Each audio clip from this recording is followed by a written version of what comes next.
So this windblown tree job from the incredible strong winds that we had in March of this year, 2026, presented quite the challenge for me.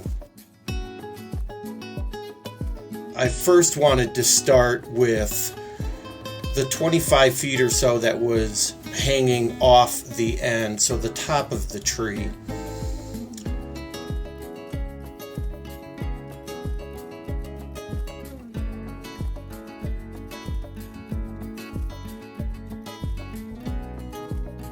You'll notice here I'm using a ladder, a 6-foot folding ladder, and this is certainly not something that I prefer to do, but I do have a very light chainsaw. It's actually a climbing saw, so it does certainly help for when I have to reach up and make the types of cuts that you're seeing in the video here.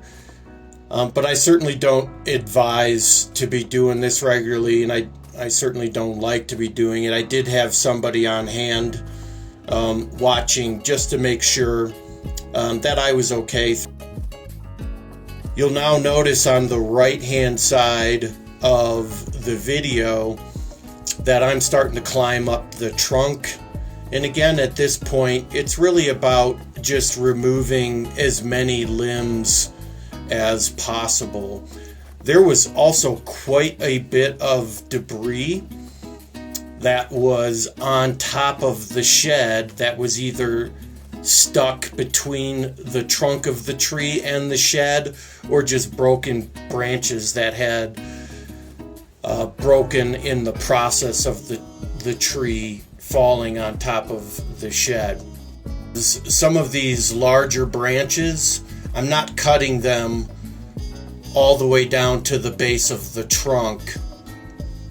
I'm going to be utilizing those to brace myself. You can see I'm situating myself here as I'm dropping the tree, because there will be some reverb and a good amount of bounce as a result of that weight that came down. And because I really needed to get that extended away from the shed so I didn't do any more damage to the shed before dropping it, at this point I'm just bucking sections of wood.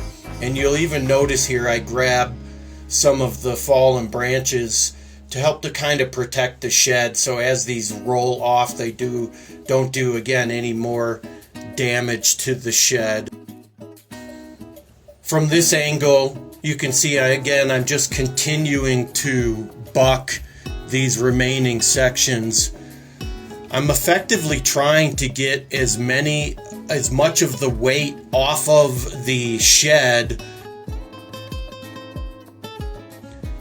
What I wanted to do was to make sure that I had enough clearance for the trunk so that as it falls, I'm not going to again do any further damage to the shed itself. Really, again, proud of how this one worked out. If you've got jobs similar to this, please don't hesitate to reach out.